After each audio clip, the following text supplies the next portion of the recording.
Honorable Speaker, sir, to present a memento to Honorable Chief Minister in recognition for his remarkable service.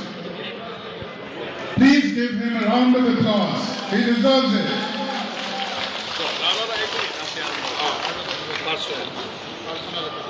We wish him continued strength and success in leading Assam towards greater heights.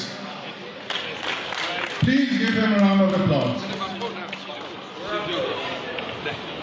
পঞ্চদশ বিধানসভাত আমি সবে ৰাইজৰ প্ৰতিনিধি হৈ আছিলোঁ আৰু আজি আহি শেষ পৰ্যায় আহি পৰি এইটো শেষ এটা বিধানসভাৰ অধিৱেশন এইটোৰ কাৰণে মই বিধানসভাৰ তৰফৰ পৰা সকলো বিধায়কক লৈ ফালে এটা গেট টুগেডাৰ আৰু একেলগে এসাঁজ খোৱাৰ দিনাৰটো হজ কৰিছিলোঁ। বিশেষ দিনটো হ'ল আমাৰ মুখ্যমন্ত্ৰী ডাঙৰীয়া ডক্টৰ হিমন্ত বিশ্ব শৰ্মা, যাক লৈ আমি সকলোৱে গৌৰৱ কৰোঁ, যিজনে আজি 25 বছৰ এই ৰাজ্যখনক সেৱা কৰিলে। এই ৰাজ্যখনত গোটেইটো তেখেতে এটা নতুন চিন্তাৰে বিভিন্ন ক্ষেত্ৰখনত কাম কৰি ফালে এই দেশখন মানে বেলেগৰ লগত, আমাৰ ৰাজ্যখন বেলেগৰ লগত মানে তুলনা কৰিব পৰা এই পৰ্যায়লৈকে আনিলে। তেখেতৰ 25 বছৰ সম্পূৰ্ণ হ'ল হিমন্ত বিশ্ব শৰ্মা ডাঙৰীয়াৰ। 2001 চনৰ তেখেতে প্ৰথম বিধায়ক হৈছিলে, আজি 2025 সম্পূৰ্ণ হ'ল, 2026লৈকে আহিলে।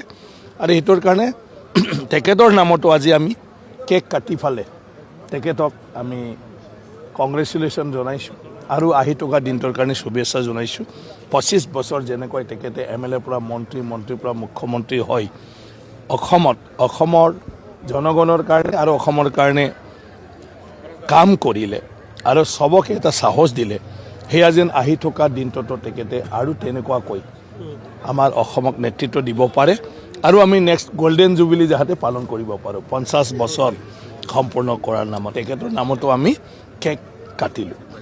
Honorable Speaker, sir, to present a memento to Honorable Chief Minister in recognition for his remarkable service. Please give him a round of applause. He deserves it.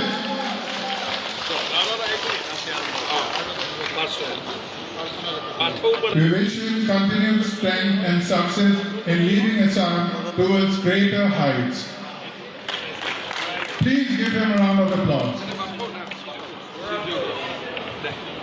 পঞ্চদশ বিধানসভাত আমি সবে ৰাইজৰ প্ৰতিনিধি হৈ আছিলোঁ আৰু আজি আহি শেষ পৰ্যায় আহি পৰি এইটো শেষ এটা বিধানসভাৰ অধিৱেশন। এইটোৰ কাৰণে মই বিধানসভাৰ তৰফৰ পৰা সকলো বিধায়কক লৈ ফালে এটা গেট টুগেডাৰ আৰু একেলগে এসাঁজ খোৱাৰ দিনাৰটো হজ কৰিছিলোঁ। বিশেষ দিনটো হ'ল আমাৰ মুখ্যমন্ত্ৰী ডাঙৰীয়া ডক্টৰ হিমন্ত বিশ্ব শৰ্মা, যাক লৈ আমি সকলোৱে গৌৰৱ কৰোঁ, যিজনে আজি 25 বছৰ এই ৰাজ্যখনক সেৱা কৰিলে। এই ৰাজ্যখনত গোটেইটো তেখেতে এটা নতুন চিন্তাৰে বিভিন্ন ক্ষেত্ৰখনত কাম কৰি ফালে এই দেশখন মানে বেলেগৰ লগত, আমাৰ ৰাজ্যখন বেলেগৰ লগত মানে তুলনা কৰিব পৰা এই পৰ্যায়লৈকে আনিলে। তেখেতৰ 25 বছৰ সম্পূৰ্ণ হ'ল হিমন্ত বিশ্ব শৰ্মা ডাঙৰীয়াৰ।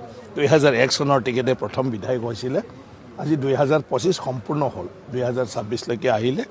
আৰু সেইটোৰ কাৰণে তেখেতৰ নামতো আজি আমি কেক কাটি ফালে তেখেতক আমি কংগ্ৰেচুলেশ্যন জনাইছোঁ আৰু আহি থকা দিনটোৰ কাৰণে শুভেচ্ছা জনাইছোঁ। 25 বছৰ যেনেকৈ তেখেতে MLA পৰা মন্ত্ৰীৰ পৰা মুখ্যমন্ত্ৰী হৈ অসমৰ জনগণৰ কাৰণে আৰু অসমৰ কাৰণে কাম কৰিলে আৰু চবকে এটা সাহস দিলে। সেয়া যেন আহি থকা দিনটোতো তেখেতে আৰু তেনেকুৱাকৈ আমাৰ অসমক নেতৃত্ব দিব পাৰে আৰু আমি নেক্সট গোল্ডেন জুবিলি যাতে পালন কৰিব পাৰোঁ 50 বছৰ সম্পূৰ্ণ কৰাৰ নামত তেখেতৰ নামতো আমি কেক কাটিলোঁ।